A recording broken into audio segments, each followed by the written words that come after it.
This is Chapter 3, Section 1, Civics, the Constitutional Convention.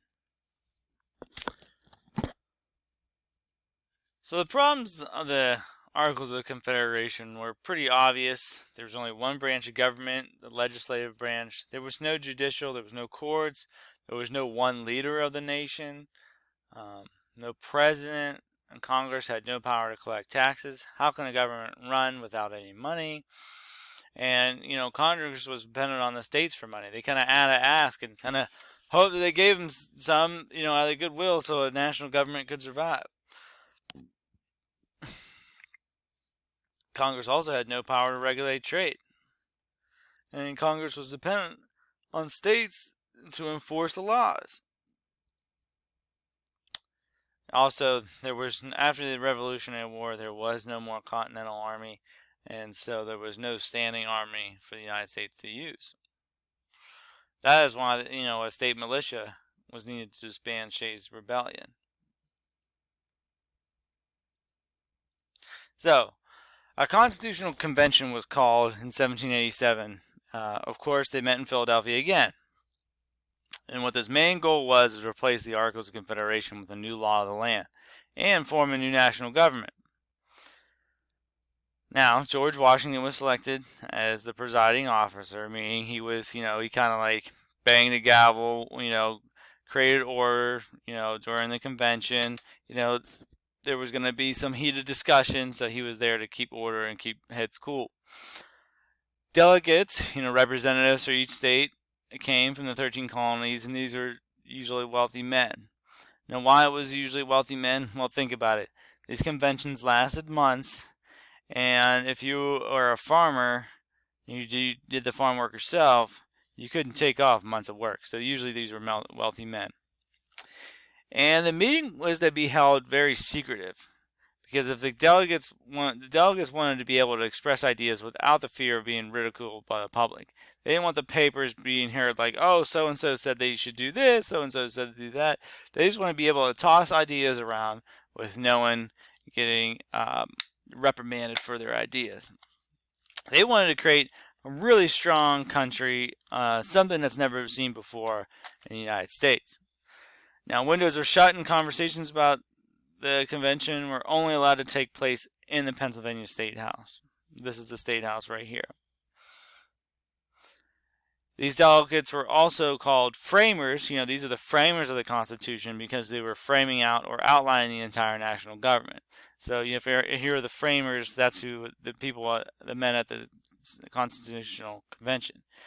Now, a little fact, this is 1887. This is 11 years after the Declaration of Independence was wrote. The signers and writers of the Declaration of Independence were called the fathers, founding fathers. These are called the framers, and a lot of the founding fathers were not here at the Constitutional Convention. Really only like George Washington and, even a very elderly Benjamin Franklin, he was here. So the delegates did agree. They did agree on some things right away, that the national government should have the three branches: a legislative with lawmaking, an executive that could enforce these laws, a judicial that would interpret these laws. We needed some kind of court system. It was pretty obvious that they needed that after the failure of the Articles of Confederation. Now, these delegates also agreed that the national government should be responsible to the people. Just like we learned, in previous chapters that it was created by the Greeks. The power is to the people, a democracy. And then, obviously, there was too many people in the colonies, and now the states.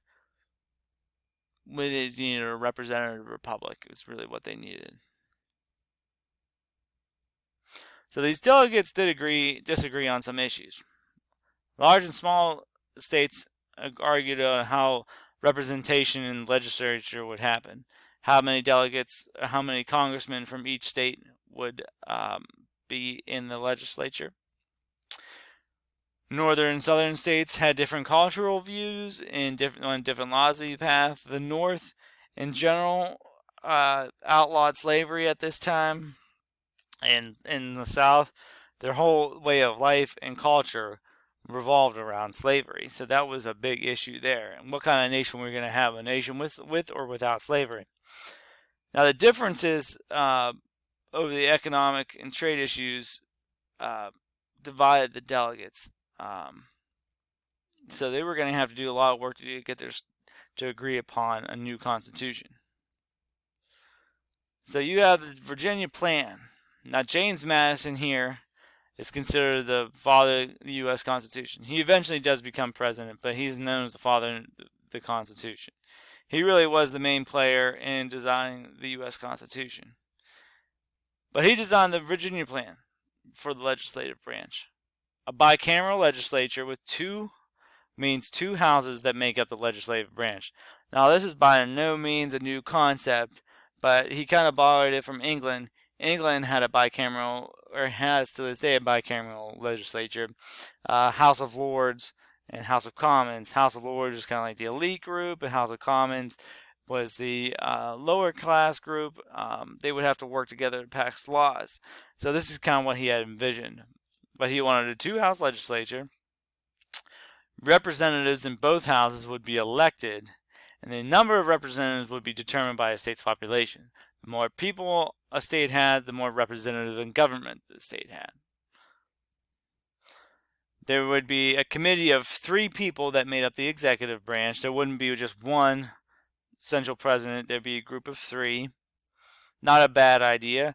And the Virginia Plan also was favored by a larger, more populated states. Obviously, they would get more representatives in this plan, more say in the government.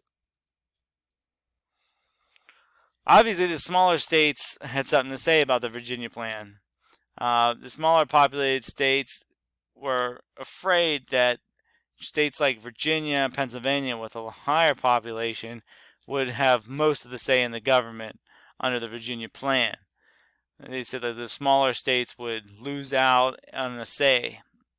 And so they were calling for a one-house legislature. Each state would have an equal representative in the government. Each, 2. Like each state would get 2 representatives. And there would be one executive, a president, and the judicial branch members would be appointed by Congress, which is the legislative branch. And the smaller states supported the New Jersey Plan. They're like, everybody would have a say. Bigger, small state, each state would have an equal say in the government. So you have these two sides, between the big states and the small states. So they had to come to some kind of middle ground. Now, Roger Sherman of Connecticut combined the New Jersey Plan and the Virginia Plan to form the Great Compromise. So what they settled upon for the Constitution was a two-house legislature, bicameral legislature, one house, the House of Representatives. The amount of representatives of a state would be based on the population, and we still have this today. So the amount of people a state has is the amount of representatives in the House of Representatives they receive. These representatives are elected, and they serve a 2-year term. That's still true to this day.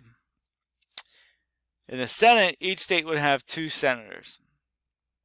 Everybody, no matter the population, every state had 2 senators. And these senators would be selected by the state legislature. So remember, each state had their own separate government, and so the legislature of that state would then select 2 senators from that state to represent the state in the national government. A little confusing, but it's pretty simple once you see it. And then they would serve 6-year terms. Now, it is true that senators, there's still 2 from each state. They do serve 6-year terms, but they're actually elected now. They're not selected by the state legislative branch. So what they settled upon, now this is very confusing. It's still a very confusing process in the United States, but this is what they created, and we still use this process today in selecting a president. So they came up with only one president that would be elected, and they would be elected through this electoral college. And this electoral college, it's really kind of a complicated, elaborate system, but in layman's terms, it's pretty much a system to elect the President of the United States. So each state is given electors equal to the amount of representatives in Congress. So if a state, like Pennsylvania, also has 2 senators plus, let's say 18 representatives, they would have 20 electoral college votes. To win the election, each state tallies the popular vote. So the state will tally all the votes that are cast. But whoever wins, who has the most votes in that state, get all the electoral votes. And then to win the election, you have to have a majority of electoral votes. So this is the best way to see it here. So Pennsylvania, obviously, I was right. We have 2 state senators and 18 representatives, so we have 20 electoral votes to be cast.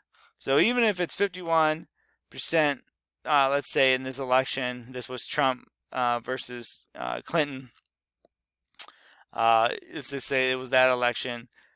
Even if it was 51% Trump, 49% Clinton, Trump receives all the votes, electoral votes. And so each state has a select number. Obviously, this big states, big population like New York, California, Texas, they're gonna have the bigger numbers. So this is the Trump election. So this is just showing we have 20. He winner take all system, and so really the magic number is 270 electoral votes, and that allows you to win. But it's a winner take all system. You win most of the population in a state, and you get all the electoral votes. Now we'll get into this a little bit more in detail in later chapters, but that's the system that they came up with. So the judicial branch consists of a Supreme Court. This is how they designed it. So the framers decided the Supreme Court would interpret the laws that involve the U.S. the Constitution and settle conflicts between the states. So this is kind of like the highest court in the United States. We still have the Supreme Court, and they have the final ruling on all cases. Now the U.S. Supreme Court just lost Ruth Bader Ginsburg, and she will be appointed by a president, President Trump, the replacement. Now, that's a big debate whether President Trump has enough time to nominate someone and get it passed by Congress and everything, but that'll be remaining to be seen. But the same process still resides today. So the Supreme Court is made up of justices, and this guy in the middle, John Roberts, he is the Chief Justice, and really what he does is just monitor the proceedings and oversees proceedings. And then once a Supreme Court justice is appointed to the court, they serve on the court for life. So meaning that they don't run for it again, they just serve until they either die like Ruth Bader Ginsburg or they retire. So this is a major part in the U.S. Constitution that's a little confusing, but it was kind of something to settle this dispute between the northern and southern states as far as slavery. So northern states opposed slavery, and they didn't. And the southern states' economy really relied upon slavery, and so the question really was not to outlaw slavery, but how was the slaves going to be counted within a state's population as far as for the amount of representatives the state would have. So what the delegates agreed upon, and this is almost outrageous to even think of this now, that a slave counts as 3/5 of a person in the total population of the state. So, if you had, it's kind of weird fraction, but of slave wasn't a whole free person, they counted a little over half, 3/5 of a person, and that's how much they contributed to the population of the state. This mattered in taxation and how many representatives the state would have. Obviously, the northern states did want them to count slaves as part of the population because they were slaves. They really didn't have any rights. They didn't have any voting rights or anything. But the southern states obviously wanted them because it would boost their population, therefore more represented in the government. delegates voted not to ban slavery for 20 years after the Constitution was created. This was pretty much the biggest procrastination of this whole uh, Constitution bit. That was a whole nother issue. As you know, the American Civil War was fought about 80 years later. But this is like the start of them just pushing it to the side. They didn't want to deal with this issue, and they just kind of put it to the side. So the preamble is the first paragraph of the United States Constitution, pretty much outlining the entire, um, principle and function of the new U.S. government. It's pretty famous, and a lot of teachers make their students memorize it, but I won't do that. So this new Constitution, it was released September 7th. It was all signed by the delegates. They agreed upon this, and after the signing, it was released to the public. Remember, it was very secret, and no one really knew what was going to come of it. So then they released it. By the way, September 17th is called Constitution Day. And the public received the new Constitution with mixed emotions. Some people agree with it, some people didn't. And that is important because the Constitution still needed some work to make it perfect. And the framers knew this, and that's why they added the part about adding amendments to the Constitution, adding changes to the Constitution.